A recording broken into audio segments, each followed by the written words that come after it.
welcome back to the OmogeMuRa YouTube channel and welcome to today's video. As the title shows you, today's video is going to be different. I'm going to be doing another story time, and this time I'm going to be telling you all about how it is like for me to work in media in Lagos. This is sort of a very interesting slash hard topic for me to talk about because, you know, I don't want to badmouth my old employers. Do you get my drift? At the same time, some of them, well, most of them treated me like crap, so my moral compass is like, don't say bad things about them, yet at the same time I'm like, screw them, they tried to screw me over as well. So I'm gonna do my best to talk about my experiences working in media in Lagos without really being insultive or insulting people or attacking people personally. I'm more going to talk about the experience, like the general experiences that I have been through. So if you want to hear all about that, continue watching the video, but you gotta subscribe to my YouTube channel. Like, it's just right there. Just subscribe. We're at 350. I'm so happy, and we're trying to get to 1,000 before the end of the year. So please, God, subscribe to my YouTube channel, and also click on the notification bell, which will allow you to be notified whenever I upload a new video. Alright, without wasting much of your time, let's get started in today's video.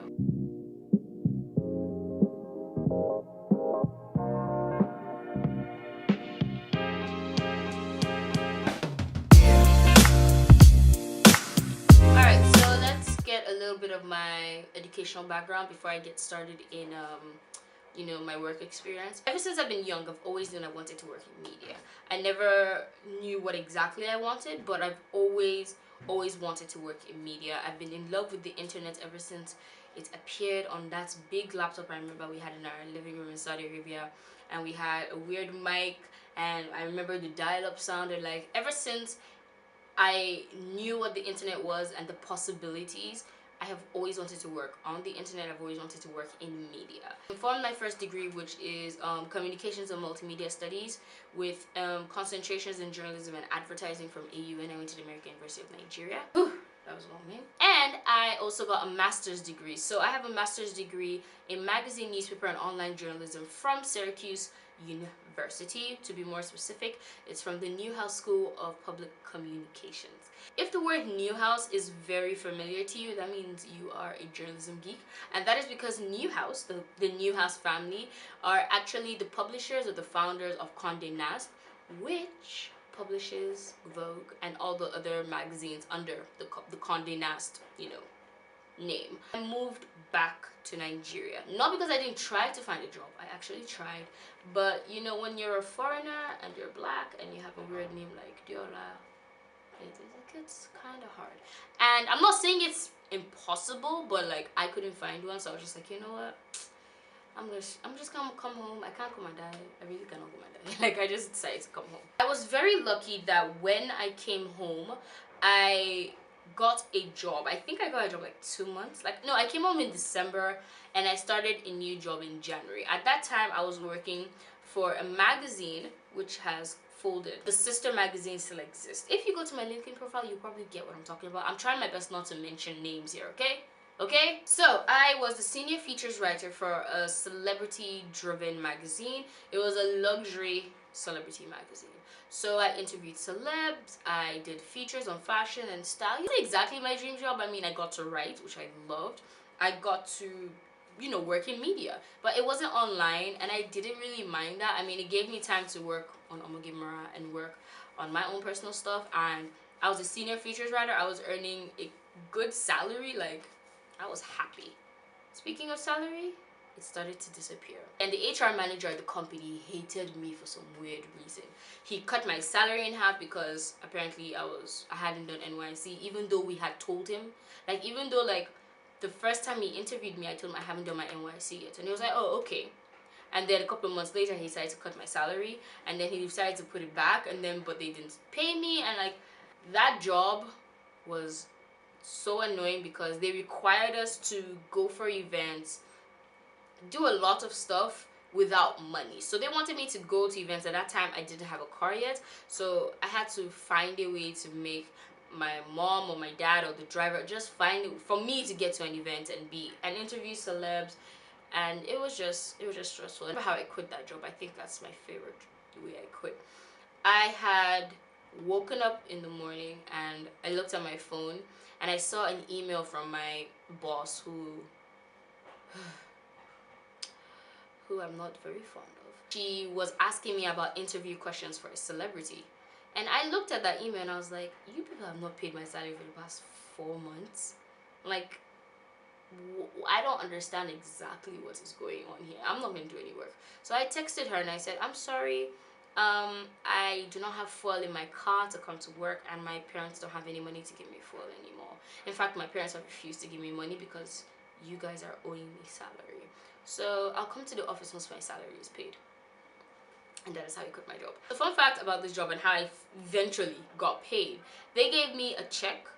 They divided the money into two, and the first time I went to the bank, the check bounced. I went back to the office. They got upset with me and said, why didn't I call them before I went to the bank? And I was like, I'm sorry, what? Are you upset that I went to the bank after you gave me a fucking check? Like, it happened I think 2 times after that. Yeah, I got a bounce check like 3 times, and then I was like, okay, this company's stupid. But eventually I did get my money and I skedaddled and I moved into PR. This is a job that I loved and I hated at the same time. I didn't have any salary issues and I enjoyed working with her, but I realized that I didn't want to work in PR. PR was not my thing.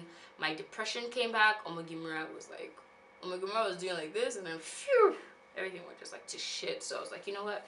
I can't do this job anymore. So I quit. That was like a normal, like, I quit. I just couldn't do it anymore. And then the job I got after working in PR was not really a job. It was, I don't know how to explain this without saying names or saying company names. Okay, basically, somebody promised me the job of my dream, handling an online women's magazine online. I was going to be the editor. I was going to be completely in charge.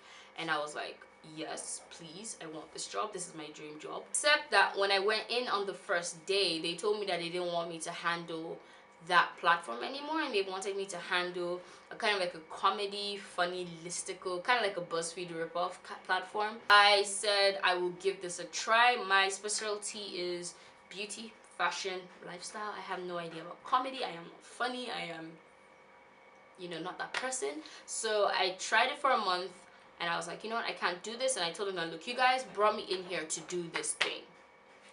Can you give this platform to me or not? And then I remember one of the assholes, yes, I call him an asshole until today, he looked at me and said, I'm sorry, we cannot give you this platform to run because you can hardly get traffic and control your own blog. Your own blog is doing badly. Why would we want to trust you with our own platform? I swear that day I cried. Like, a piece of me almost died. I was like, wow. But you know what? I cried. I went home, I cried. I had some coffee and I was like, you know what, fuck this shit. I did not have a job for like 3-4 months until I got an email which was like, yo, do you want to be the online editor of Guardian newspapers? And I was like, okay, yes I would. Former boss found me via my LinkedIn profile, and apparently he said he has never seen a candidate that has the degree and the experience in media that I have. And I was like, oh, I do feel cool. Like, I was doing like this. I was the online editor of Guardian newspapers for about 6 months. The job was doing online editor work for Guardian, but I was hired through through a media, like an agency, like those consulting firms, like those digital media consulting agencies. So I worked for the agency I worked for Guardian on behalf of the agency. Do you guys understand what I'm saying? As you guessed it, salary started to dry up again. And it happened a couple of times where they would pay, so it didn't get that bad that I would quit or anything. It just got like annoying that salary was like a month late, but that's the life you live in Lagos. I eventually got promoted from working on Guardian project to working on other publishing projects. So my promotion was supposed to be like, the guy got other clients, other publishing clients that I would be in charge of, but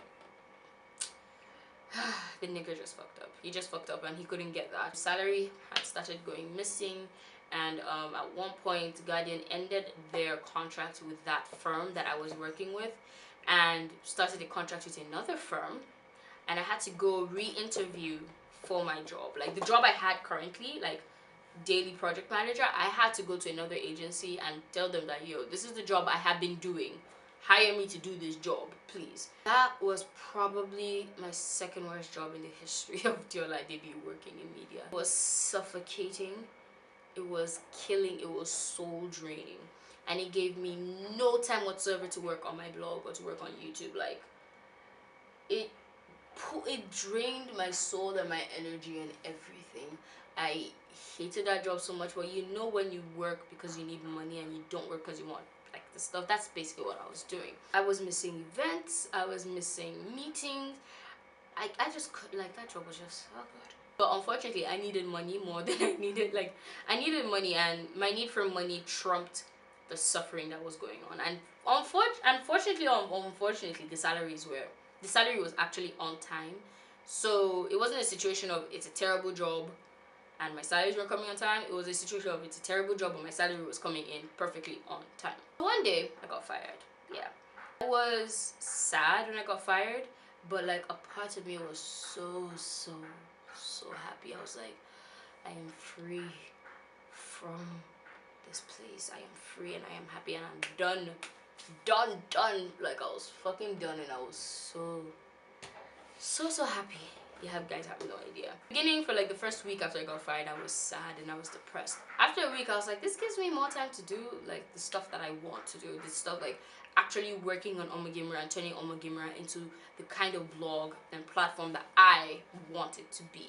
And I think I up to now, every day I say a little prayer to that agency that fired me, because like, if I did not get fired from that agency, I would have continued working there. I would have continued being depressed, and I would have continued working for money instead of working on exactly what I was passionate about. OmogeMuRa would not be where it currently is today. This video is playing as you're probably watching this video. I am currently hosting the launch of all natural the all natural line of hair products for Dark and Lovely. If I had stayed at that job, I would not have the opportunity of hosting that launch event. If I did not get fired from that job, I would have not done the projects, the YouTube videos, everything started happening after I got fired. Yes, I am a bit broke because I'm not earning a steady salary. I'm earning a salary based on sponsorships and stuff like that, but I am happier than I have ever been. So once I decided I was going to work on OmogeMuRa, I kind of just closed my eye to all job opportunities. And plus, with all the bullshit that I have been through working in media, working for companies and stuff like that, I was like, you know what, I'm just going to work for myself. I did do a little bit of part-time work for an agency. They were an influencer management agency in Nigeria. I don't know if they still exist. Salary with him also started going missing, and then when we asked him for the salary, he told us to come back after Stella holiday, and when we came back, the office was locked. We asked this guy for our salary and he locked the office and ran away. If I haven't scared you off from working in media in Lagos, please go ahead. I do have like, I think, a few pieces of advice. One, use your connections. The media industry in Lagos is very connection driven. Like, they don't hire people unless they know someone and know someone. I got my PR job because I told a friend I was looking for a job, and that friend told the owner of the company, and I was hired. You know, it works like that. It works with connections, it works with networking, it works with friendships. So my advice is, if you're looking for a job in media, ask your parents, do you know anyone that works here, anyone that works there? So when I worked in PR, I made sure I networked my ass off.